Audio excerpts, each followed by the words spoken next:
नमस्कार प्रिय विद्यार्थियों, मैं प्रकाश राव समाधान क्लासेस की डिजिटल प्लेटफॉर्म पर आपका स्वागत करता हूं, हार्दिक अभिनंदन करता हूं। अपन पंचपीर पढ़ रहे थे और पंचपीर में मैं आपको 4 पंचपीर पढ़ा चुका हूं। आज अपन 5वें पंचपीर पर बात करेंगे गोगा जी। तो आइए मेरे साथ अपन गोगा जी पर चर्चा करते हैं।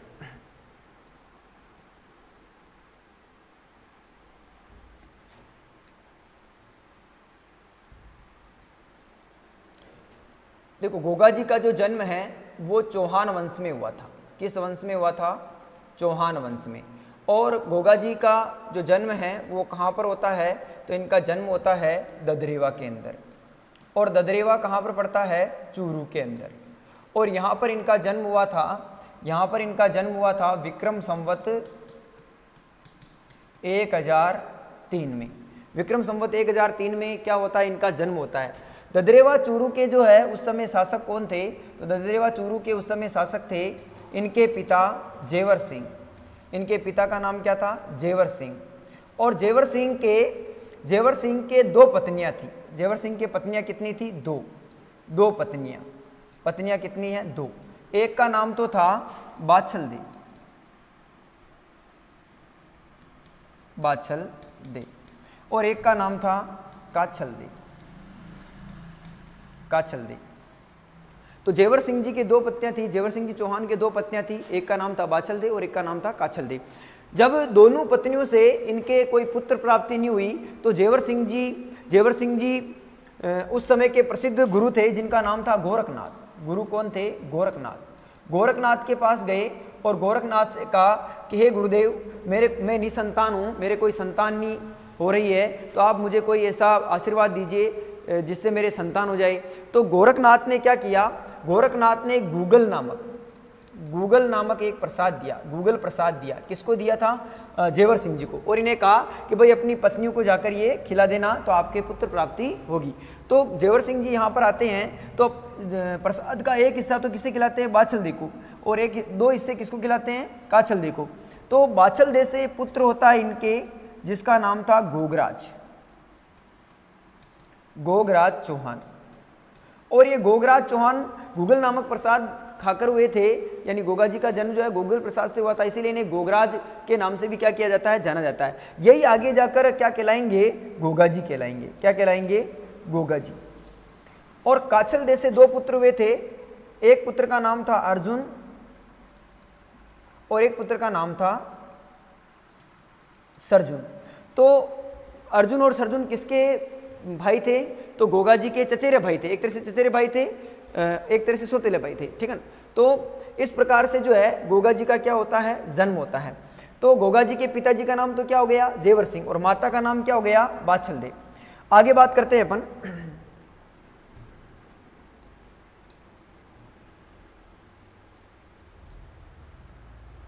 गोगा जी की पत्नी का नाम क्या था? तो गोगा जी की पत्नी का नाम था केलम दे। और ये केलम दे कहाँ की रहने वाली थी? तो ये पाबूजी की भतीजी थी, पाबूजी। और पाबूजी के पिता धानल जी राठौड़ की जागीर कहाँ पर थी? कोल्लूमंड गांव यहाँ की रहने वाली थी। और पाबूजी की क्या थी? ये भतीजी थी। तो केलम दे का और गोगा जी का जब रिश्ता तय हुआ था तो विवाह से पूर्व क्या होता है? विवाह से पूर्व केलम दे को सर्पदंश कर लेता है, यानी सांप क्या कर लेता है? दंश लेता है। तो इसीलिए जो है ये मूर्छित हो जाती है। तब गोगा जी को इस बात का पता चलता है तो गोगा जी बड़े क्रोधित होते हैं और गोगा जी अपनी तंत्र यानी अपनी सांप सिद्धियों से, इनके गुरु गोरखनाथ ने इन्हें सांप सिद्धियां प्रदान की थी, तो सांप सिद्धियों से ये क्या करते हैं? एक कड़ा लेते हैं और कड़ा में तेल डालकर मंत्र उच्चारण करते हैं और जिससे सारे सर्प जो है इस कड़ा में आकर क्या करने लगते हैं? गिरने लगते हैं। जब कड़ा में आकर गिरने लगते हैं सारे सर्प, तो सर्पों का राजा आता है और गोगा जी से क्षमा याचना करता है और जो है वापस केलम दे को ठीक करते हैं। वापस इनसे जो है जहर को वापस सूंस लेते हैं और वापस ठीक करते हैं इन्हें। और इन्हें गोगा जी को आशीर्वाद देते हैं कि भाई कोई भी सर्प का दंश किया हुआ व्यक्ति जो है आपके दर पर आ जाएगा तो वो जीवित हो जाएगा, यानी मरेगा नहीं, उसका जहर क्या हो जाएगा? खत्म हो जाएगा। तो इसीलिए जो है गोगा जी को सांपों का क्या कहते हैं? सांपों का देवता कहते हैं। इसके अलावा अगर अपन गोगा जी की बात करें तो एक कुचामणी ख्याल के प्रवर्तक हुए लच्छीराम, कवि लच्छीराम।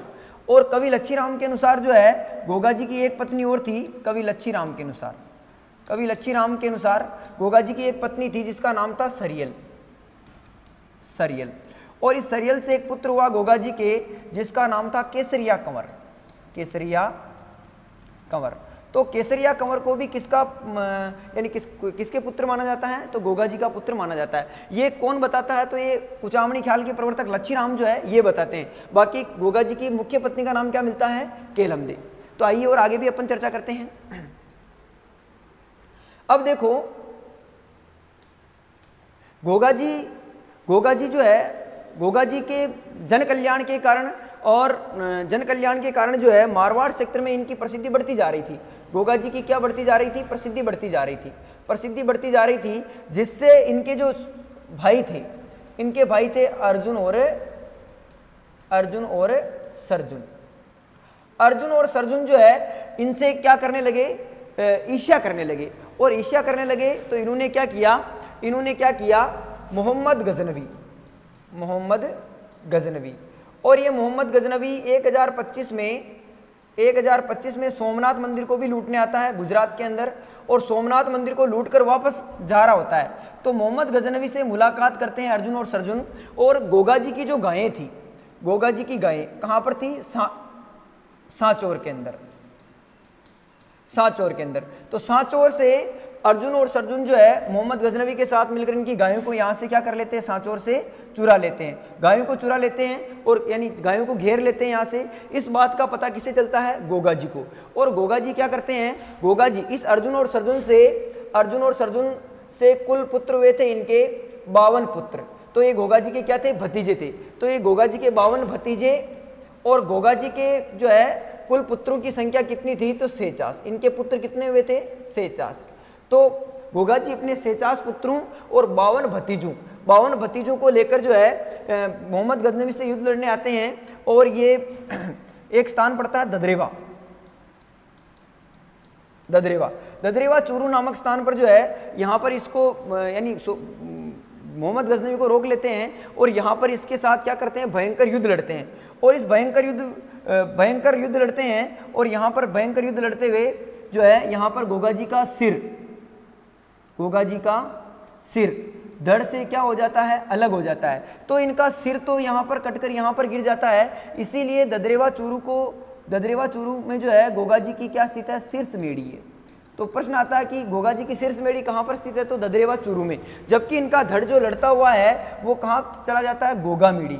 और गोगा मेढ़ी कहाँ पर पड़ता है? हनुमानगढ़ में। गोगा मेढ़ी कहाँ पर पड़ता है? हनुमानगढ़ में। गोगा मेढ़ी हनुमानगढ़ चला जाता है, इसीलिए दूर, और यहाँ पर गिरता है धड़, जहाँ पर धड़ गिरता है इनका, इसीलिए जो है गोगा मेढ़ी को जो है धड़ मेढ़ी या दूर मेढ़ी के नाम से क्या किया जाता है? जाना जाता है। तो प्रश्न आता है कि गोगा जी की धूर मेढ़ी या धर मेढ़ी कहाँ पर है? तो गोगा मेढ़ी हनुमानगढ़ के अंदर है। जबकि इनकी शीर्ष मेढ़ी कहाँ पर है? तो शीर्ष मेढ़ी ददरेवा चूरू में। जबकि गोगा जी की गायों को कहाँ से घेरा था मोहम्मद गजनवी ने? तो सांचौर से। इसीलिए इनकी जो ओलड़ी है, ओलड़ी का मतलब होता है ओवरी। कच्चा जो घर होता है उसे क्या कहते हैं? ओवरी। कमरा होता है कच्चा, उसे क्या कहते हैं? मिट्टी का कमरा होता है, उसे ओवरी कहते हैं। तो गोगा जी की ओलड़ी या ओवरी कहाँ पर स्थित है? तो सांचौर में। तो 3 चीजें आप मुख्य रूप से याद रखें। गोगा जी की ओलड़ी कहाँ पर है? तो सांचौर के अंदर। शीर्ष मेढ़ी कहाँ पर है? तो ददरेवा चूरू के अंदर। और गोगा जी की धड़ मेढ़ी या धूर मेढ़ी कहाँ पर है? तो ये हनुमानगढ़ के अंदर है। गोगा मेढ़ी हनुमानगढ़ के अंदर है। आगे चलते हैं अपन। एक चीज और समझे यहाँ पर, इस अर्जुन और सर्जुन को गोगा जी ने जो है पहले ही क्या कर दिया था? मार दिया था। और यहाँ पर मोहम्मद गजनवी से लड़े थे ये।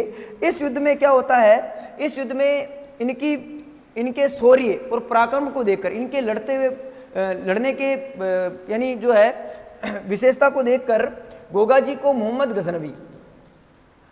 गजनवी इन्हें कहता कि ये तो क्या है? ये तो जिंदा पीर है, या ये जाहर पीर है। क्या है? जाहर पीर है, यानी साक्षात देवता है। क्या है? साक्षात देवता। तो प्रश्न आता है कि गोगा जी को जाहर पीर या जिंदा पीर की उपाधि किसने दी थी? तो मोहम्मद गजनवी ने। क्योंकि इनके लड़ते हुए यानी पराक्रम को देखकर वो बड़ा आश्चर्यचकित हुआ, और उसने कहा कि ये तो एक तरह से क्या है? जिंदा पीर है, यानी साक्षात देवता है। गोगा जी गोगा जी का जो मंदिर है ये कहाँ पर बना हुआ है, तो गोगा जी का मंदिर जो है ये गोगामेड़ी, पर मुख्य मंदिर कहाँ पर है, गोगामेड़ी। और गोगामेड़ी कहाँ पर पड़ता है, अभी बात की थी अपन ने, हनुमानगढ़ के अंदर। गोगामेड़ी हनुमानगढ़ के अंदर इनका मंदिर है। और इनका जो मंदिर है, गोगा जी का जो मंदिर है गोगामेड़ी के अंदर, वो मकबरा नुमा है, मकबरा नुमा, मकबरा नुमा है, मकबरा नुमा है। और इनके मंदिर के मुख्य द्वार पर बिस्मिल्लाह शब्द लिखा हुआ है। क्या लिखा हुआ है, बिस्मिल्लाह, बिस्मिल्लाह शब्द लिखा हुआ है। तो गोगा जी के मंदिर को क्या कहते हैं, मकबरे के समान बना हुआ है इसलिए मकबरा कहते हैं। और मुख्य द्वार पर बिस्मिल्लाह लिखा हुआ है। और इस मंदिर में जो है यहाँ पर चाइल जाति के कायम खानी मुसलमान इसकी क्या करते हैं, यहाँ पर पूजा करते हैं। तो जो है कायम खानी मुसलमानों के जो पीर है वो किसे माना जाता है, गोगा पीर को। तो गोगा जी को कायम खानी मुसलमानों का क्या मानते हैं, तो है पीर मानते हैं। तो चाइल जाति के मुसलमान यहाँ पर इस मंदिर में क्या करते हैं, पूजा करते हैं। जबकि इनका एक मंदिर कहाँ पर है, एक मंदिर है इनका ददरेवा के अंदर, ददरेवा। और ददरेवा चूरू में जो मंदिर है इनका, इस मंदिर में मेघवाल जाति का पुजारी होता है। किस जाति का, मेघवाल जाति का, जिसे क्या कहते हैं, भोपा कहते हैं। जिसे क्या कहते हैं, भोपा। तो मेघवाल जाति का पुजारी तो कहाँ पर होता है, ददरेवा चूरू में। और गोगामेड़ी में कौन सा पुजारी होता है, तो चाइल जाति के कायम खानी मुसलमान। और गोगामेड़ी में जो मंदिर बना हुआ है गोगा जी का, उसका जो पुनर्निर्माण है, वो आधुनिक निर्माण जो है वो किसने करवाया था, तो बीकानेर के एक महाराजा हुए थे, महाराजा गंगा सिंह, उन्होंने क्या करवाया था, इसका निर्माण करवाया था। गोगा जी, आगे बात करें अपन, तो गोगा जी की जो फड़का वाचन है वो कौन करते हैं, तो गोगा जी की फड़का वाचन भोपा जाति के द्वारा किया जाता है, भोपा जाति के द्वारा किया जाता है। और किस वाद्य यंत्र के साथ किया जाता है, तो डेरू वाद्य यंत्र के साथ, डेरू वाद्य यंत्र के साथ। और गोगा जी के जो गीत है उन्हें क्या कहते हैं, तो उन्हें छावली कहते हैं। क्या कहते हैं, छावली। तो आप ध्यान रखें, रामदेव जी के गीत ब्यावली, पाबू जी के गीत पवाड़े, और गोगा जी के गीत छावली के नाम से क्या किए जाते हैं, जाने जाते हैं। इन पर कवि मेहा बिट्टू ने, कवि मेहा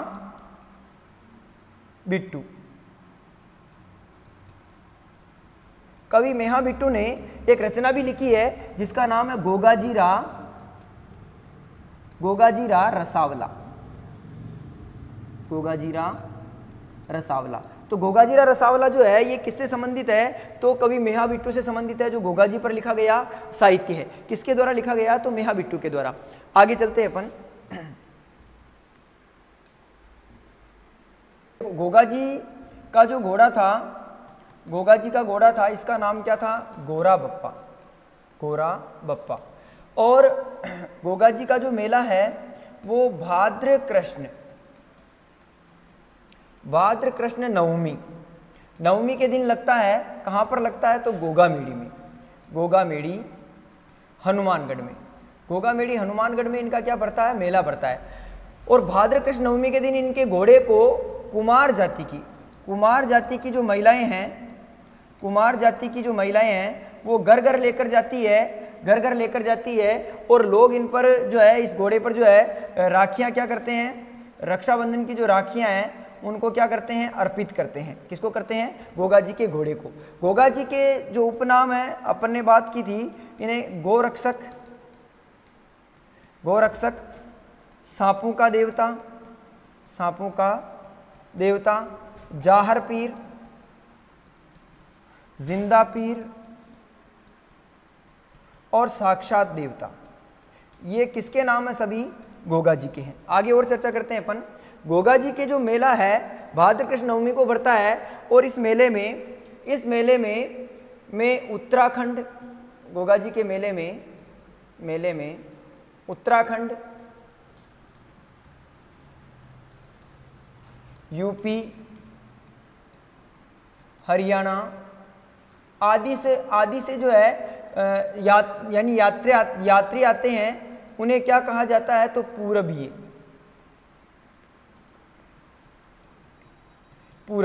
तो पूरबीय किसे कहा जाता है, तो गोगा जी के मेले में आने वाले पूर्व दिशा से जो यात्रु है उन्हें क्या कहा जाता है, पूरबीय कहा जाता है। तो ये कौन से लोक देवता है? अपने गोगा जी महाराज। तो अपन आगे लोक देवताओं को और पढ़ते रहेंगे। तो ये अपने आज पंचपीर क्या हो जाते हैं पूरे। इसके बाद में अपन जो भी लोक देवता बचे हैं उन पर भी अपन क्या करेंगे? चर्चा। धन्यवाद।